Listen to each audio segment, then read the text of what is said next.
Latin Bangla football tournament অনুষ্ঠিত হচ্ছে জাতীয় স্টেডিয়ামে। কিন্তু প্রশ্ন হচ্ছে, জাতীয় স্টেডিয়ামে যখন একটি ইন্টারন্যাশনাল ম্যাচ বা বাইরের কোনো প্লেয়ার এসে খেলে, অবশ্যই ইন্টারন্যাশনাল তারা প্লেয়ার, তাদেরকে একটা সিকিউরিটির বিষয় রয়েছে। একটা জিনিস যদি দেখায়, যদি দেখাতে পারেন, মার্কেট চলছে, মার্কেট ওপেন, সবাই শপিং করছেন, সবাই কেনাকাটা করছেন, সব দোকানপাট অন আছে বা সব দোকানপাট খোলা আছে, কিন্তু শেষ অবধি দেখা যাচ্ছে যে ভিতরে আমাদের খেলা চলছে। কথা ছিল জেমস আসবে, বাট শেষ অবধি জেমস আসেনি। কাফু আসার কথা রয়েছে, কাফু আসবে কি না আদৌ তাও এখনো কেউ সঠিকভাবে বলতে পারছে না। অনেকের কথা হচ্ছে যে যদি আর্জেন্টিনা টিম এসে থাকে তাহলে এরকম টিম কেন। আমি এই বিষয়ে কথা বলবো যে ভাইয়া, আপনি তো টিকিটের উদ্দেশ্যে এসেছিলেন, পরবর্তী টিকিট না কিনে চলে যাচ্ছেন, কারণটা কি? ভাইয়া আমি হচ্ছে যে ফেনী থেকে আসছি কালকে রাতে ট্রেন করে। সকালে আমি যখন নামার পর আমি এখানে হোটেল নিয়েছিলাম। উদ্দেশ্য কোনটা? উদ্দেশ্য হচ্ছে আমরা খেলা দেখার জন্য আসছিলাম অনেক দূর থেকে।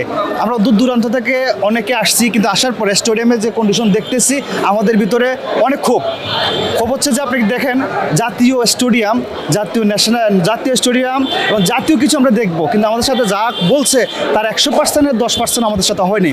যেমন আপনি জেমস আসবে, তারপর হচ্ছে ব্রাজিলের একজন তারকা আসবে, এবং আমাদের সাথে যে ধোঁকাটা দিচ্ছে আমরা এটা মেনে নিতে পারতেছি না ভাই। জানো দর্শক, সবচেয়ে বড় বিষয় যে সিকিউরিটি যে ইস্যুটা রয়েছে, যে বর্তমানে এখানে দর্শকরা রয়েছেন কিন্তু তারা নিজেও জানে তাদের সিকিউরিটি আছে কিনা। একজন দর্শক বলছিলেন যে কিছুক্ষণ আগে যে ভাই আমার ফোনটাও যদি কেউ নিয়ে যায় আমি কাকে বলবো। কারণ একটা বিষয়, যখন আমরা হামজা চৌধুরী, সমিত সোম তাদের যখন খেলা দেখতে এসেছি সব কিছু অফ ছিল, Z+ সিকিউরিটি ছিল।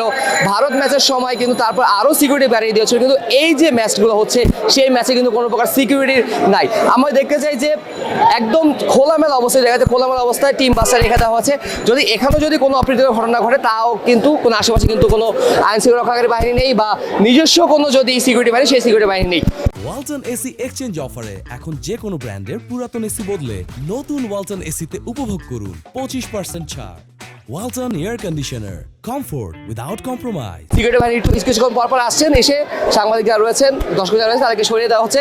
এবং সবচেয়ে বড় বিষয়টা হচ্ছে টিকিট হঠাৎ করেই 1000 থেকে 500-তে নেমে আসলো। জিজ্ঞেস করলাম ভাই কেন 500-তে নেমে আসলো, তিনি বললেন যে স্টুডেন্টের জন্য 500। মানে কথা হচ্ছে যে মানুষ যে আশা দিয়ে আজকে জেমস আসার কথা ছিল, অনেকেই কিন্তু বাংলাদেশের জেমস ভক্ত রয়েছে, তারা জেমসের গান শুনতে, প্লাস বাংলাদেশের সাথে একটি আর্জেন্টিনার একটি খেলা, সবাই কিন্তু এই অবসর নিয়ে এসেছিল এবং সবাই মনে করেছিল আর্জেন্টিনা বাংলাদেশ খেলবে, হারও গিয়েও যাই হোক, আর্জেন্টিনা কিন্তু বাংলাদেশে এসেছে। আমরা এর আগে দেখছিলাম মেসি কিন্তু বাংলাদেশে এসেছিল, কিন্তু আজকে যখন দর্শকরা এসে যখন হতাশ হলেন, জেমস আসার কথা শুনলেন বাট জেমস আসলেন না, তখন দর্শকরা পুরোপুরি হতাশ হয়ে গেছে। এবং সবচেয়ে বড় কথা, দর্শকরা অনেকেই টিকিট কিনতে এসেও মুখ ফিরিয়ে নিয়েছেন। অনেকে বলছে এত দামি টিকিট কেন হবে, কারণ এটা তো কোনো ন্যাশনাল খেলা না। আমরা দেখতে পেয়েছি যে বাংলাদেশে যখন খেলা হয়েছে, আমরা সমিত সোমে যখন খেলা হয়েছে তখন 400 টাকা ছিল, ইন্ডিয়া ম্যাচের সময় 500 টাকা হয়েছে, তারপরে এই ম্যাচে 1000 টাকা ছিল, 20,000 টাকা।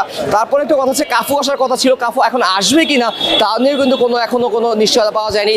এবারে যে প্রি ম্যাচ কনফারেন্সে বলা হয়েছে যে আজকে জেমস আসবে, ম্যাচ শুরু হতে বা কিছুক্ষণ সময় বা ম্যাচ শুরু হয়ে যাবে কিছুক্ষণের মধ্যে, তারপরেও কিন্তু এখন পর্যন্ত জেমসের কোনো আলাই বালাই নেই। সব মিলে যা হচ্ছে যে দর্শকরা এখন খুবই মোটামুটি মুখ ফিরে নিয়েছেন, অনেকে হতাশ। ব্রাজিল আর্জেন্টিনার নাম শুনলে কিন্তু বাংলাদেশ দুই ভাগে বিভক্ত হয়ে যায়। আমরা আগেও দেখেছি, বিশ্বকাপে দেখেছি যে যখন ব্রাজিল আর্জেন্টিনার খেলা, ব্রাজিল আর্জেন্টিনার নাম শুনলে কিন্তু অনেক সময় অনেক ধরনের ঝামেলাও হতে দেখেছি। কিন্তু ব্রাজিল আর্জেন্টিনার নামে যে এরকম ধোঁকা দেওয়া হয়েছে, দর্শকরা বলছেন যে তাদেরকে ধোঁকা দেওয়া হয়েছে, সেই ধোঁকাটা দর্শকরা মেনতে পারছেন না। এবং দেখতে পাচ্ছেন যে আইনশৃঙ্খলা রক্ষাকারী বাহিনীরা কিছুক্ষণ পরপরই দর্শকদের সরিয়ে দেওয়া হচ্ছে।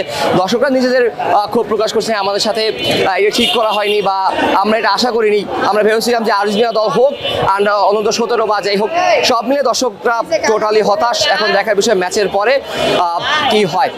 কাজী মোহাম্মদ আরাফাত, জাতীয় স্টেডিয়াম, ঢাকা।